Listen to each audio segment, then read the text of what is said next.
నిజామాబాద్ ఉమ్మడి జిల్లాల బీసీ కుల సంఘాలకు సంబంధించినటువంటి రౌండ్ టేబుల్ కాన్ఫరెన్స్కి హాజరైనటువంటి అందరికీ కూడా పేరు పేరున హృదయపూర్వకంగా నమస్కారాలు తెలియజేస్తా ఉన్నాను.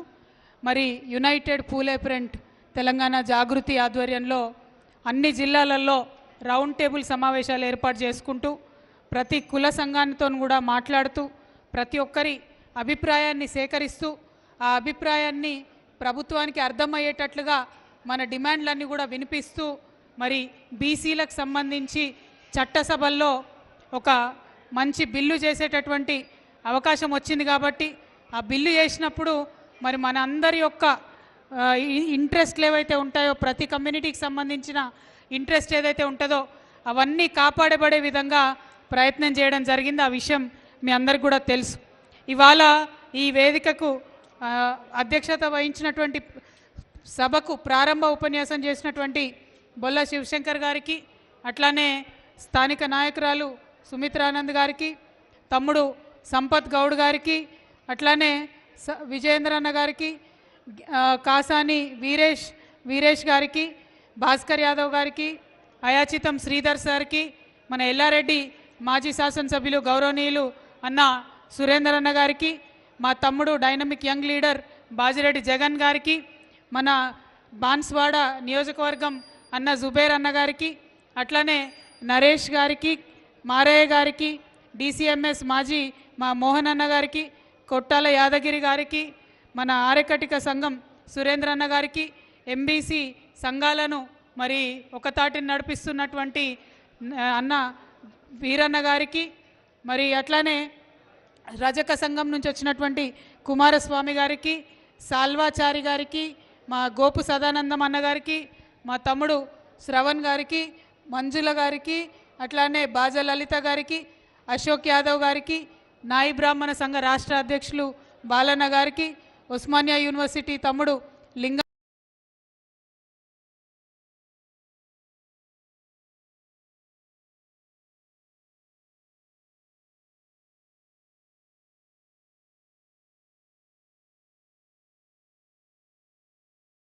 నమస్కారాలు. మా రాష్ట్రం నుంచి వచ్చినటువంటి ఆలకొండ హరి గారికి, నిజామాబాద్ నుంచి వచ్చినటువంటి బీసీ సంఘాల నాయకుడు మన నరాల సుధాకర్ గారికి, మా దర్శనం దేవేందర్ అన్న గారికి, మైపాల్ యాదవ్ అన్న గారికి, చాలా మంది వచ్చిర్రు. ప్రతి ఒక్కరు కూడా మరి మనం నిరంతరం కలిసి పనిచేసే వాళ్ళమే. మీ అందరికీ కూడా బాన్స్వాడ మోచి గణేష్ గారికి అందరికీ పేరు పేరున హృదయపూర్వకంగా నమస్కారాలు తెలియజేస్తూ ఉన్నాను. మ్యాక్సిమం మంది మాట్లాడేటటువంటి అవకాశం ఇద్దాము, ప్రయత్నం చేద్దాం.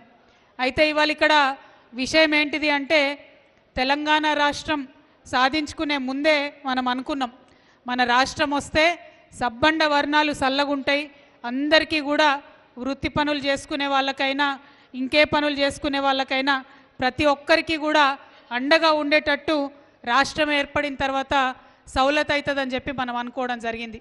మరి మా గంగపుత్ర నాయకులు ఉన్నారు, వారందరికి కూడా హృదయపూర్వకంగా నమస్కారాలు తెలియజేస్తూ ఉన్నా. అట్లానే మరి అనుకున్నట్టుగానే మరి తెలంగాణ రాష్ట్రం ఏర్పడితే మొదటి 10 సంవత్సరాలలో మొత్తం రాష్ట్రంలో సంక్షేమ బడ్జెటు 2,86,000 కోట్ల రూపాయలు ఉంటే దాంట్లో 70% వరకు కూడా మన బీసీలకే చెందిందంటే అది మామూలు విషయం కాదు.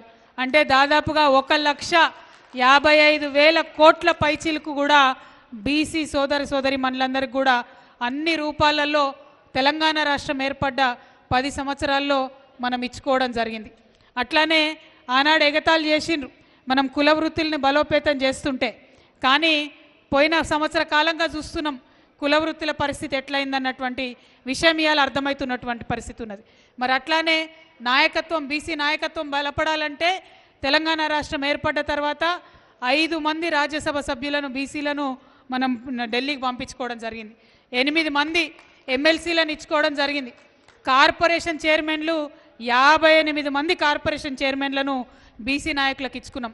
ఉమ్మడి ఆంధ్రప్రదేశ్లో ఎన్నడూ కూడా అటువంటి పరిస్థితి లేకుండే. తెలంగాణ ప్రత్యేక రాష్ట్రం ఏర్పడ్డ తర్వాత ఒక పక్క రాజకీయంగా ప్రాధాన్యత, ఇంకొక పక్క కుల వృత్తులను బలోపేతం చేయడం, ఇంకొక పక్క సంక్షేమంలో వ్యవసాయంలో అన్నిట్లో బీసీలకు పెద్దపీట వేసి వారి చేతుకు డబ్బు అందేటట్టుగా మనం ప్రయత్నం చేయడం జరిగింది. ఇవన్నీ ఒక ఎత్తు అయితే మన దేశంలోనే ఉస్మానియా యూనివర్సిటీ అంటే పెట్టింది పేరు, ఉద్యమాలకు పేరు. అంబేద్కర్ గారికి కూడా ఇక్కడ మనం డాక్టరేట్ ఇచ్చినాం. అటువంటి ఉస్మానియా యూనివర్సిటీకి తెలంగాణ రాష్ట్రం వచ్చేంత వరకు కూడా ఎప్పుడు కూడా ఒక బీసీ బిడ్డకు వైస్ ఛాన్సలర్ అవకాశం ఇవ్వలే. కానీ తెలంగాణ రాష్ట్రం వచ్చిన తర్వాత పెద్దలు కేసీఆర్ గారి ఆధ్వర్యంలో రవీందర్ యాదవ్ గారికి మొట్టమొదటి ఉస్మానియా వైస్ ఛాన్సలర్ ఒక బీసీ బిడ్డను చేసుకున్నాం.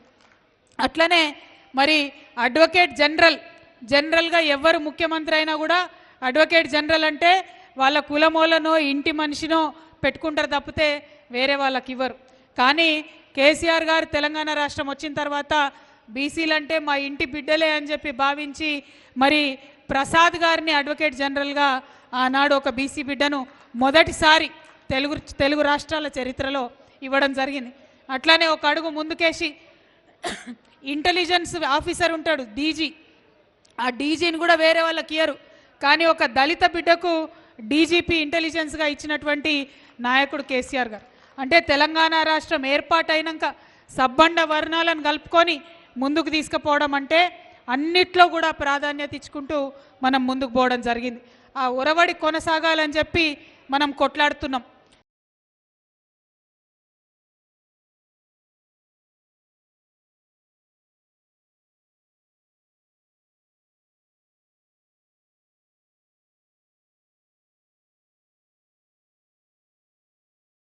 వెంటనే మనము ఎన్నికలు పెట్టాలి. లోకల్ బాడీస్కి సంవత్సరం లోపల ఎన్నికలు పెట్టాలంటే ఒక పక్క కాంగ్రెస్ నాయకులు కోర్టుకు పోయి తప్పకుండా ఇమీడియట్గా ఎన్నికలు పెట్టాల్సిందే అని ఆర్డర్ పట్టుకొచ్చిర్రు.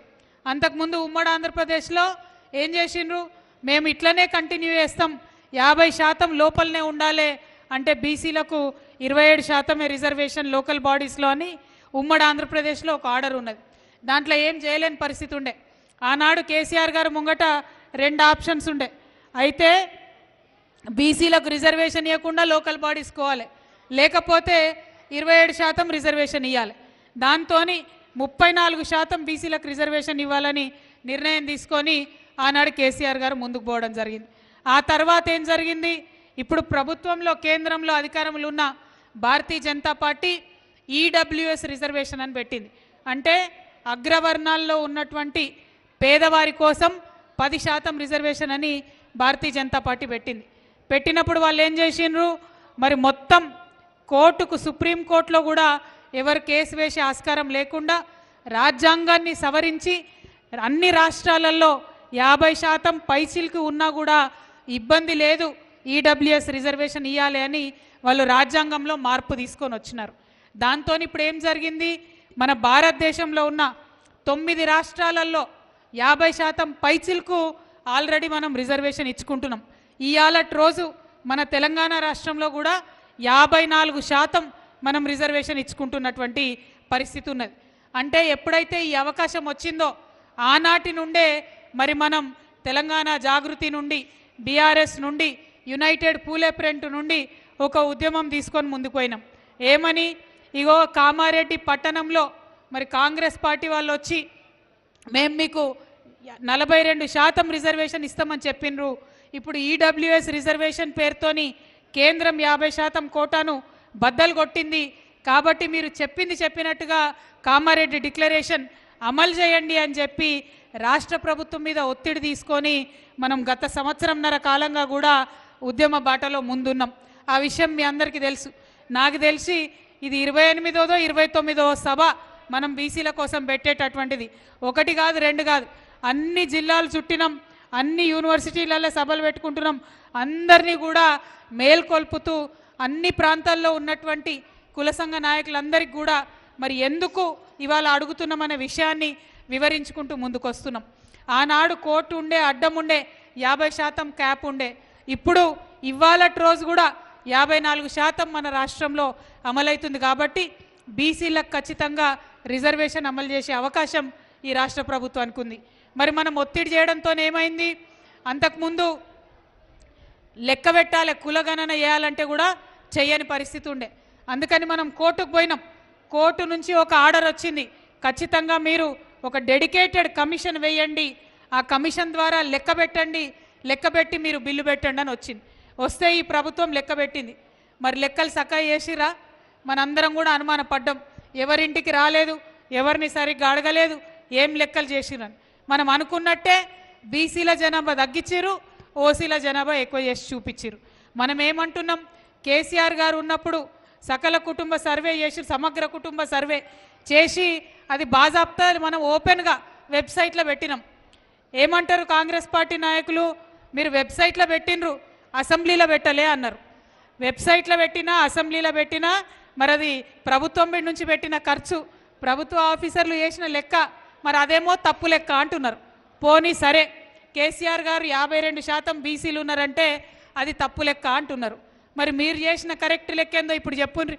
మీరు అసెంబ్లీలో పెట్టండి, మీరు గ్రామ గ్రామాన మీరు తీసుకొచ్చినటువంటి లెక్కలు అతికియండి. ఏ ఊరికన్నా పోయి ఇగో ఈ ఊర్లో ఇంతమంది కుర్మోళ్ళు ఉన్నారు, ఇంతమంది బెస్తోళ్ళు ఉన్నారు, ఇంతమంది మరి గొల్లోళ్ళు ఉన్నారు, ఇంతమంది అందరూ ఉన్నారు, రజకులు ఉన్నారు, ఇంతమంది నాయ బ్రాహ్మణులు ఉన్నారు, కులాల వారీగా అంటే ఏంటి మీరు చెప్తారు కదా. దూద్ కా దూద్ పానీ కా పానీ అయిపోతుంది కదా. అది చేయరంట. ఏమంటారు, కేసీఆర్ లెక్క తప్పు అంటారు. సరే కేసీఆర్ లెక్క తప్పు, నువ్వు చెప్పు లెక్క.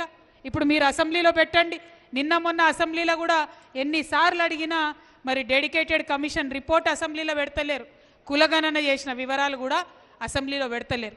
ఇటువంటి పరిస్థితులలో మరి మనం ఏం చేద్దాము ఆలోచించుకోవడానికి ఇలా రౌండ్ టేబుల్ పెట్టుకున్నాం.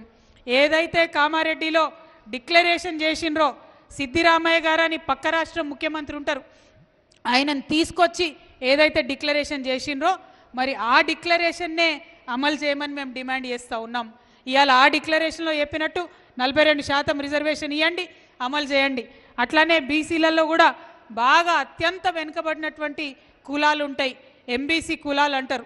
దాదాపు ఒక 36 కులాలు ఉంటాయి. అవి ఇలా చాలా పేర్లు మనం చిన్నప్పుడు విన్నాం, ఈ మధ్య మర్చిపోయినాం. అంటే ఎట్లా అంటే బాలసంతుల వాళ్ళు, బైరూప్ల వాళ్ళు, బుడబుక్కల వాళ్ళు, దాసరి వాళ్ళు, దొమ్మరి వాళ్ళు, గంగిరెద్దుల వాళ్ళు, జంగం వాళ్ళు, జోగి కులాల వాళ్ళు, మొండివారు, వంశరాజ్ కులాల వాళ్ళు, పాముల కులాల వాళ్ళు, పార్దీలు, కుంభాలు, ఇట్లా పెద్దమ్మరవాన్లు, వీరముష్టి వాళ్ళు, అట్లానే గూడల కులం వాళ్ళు,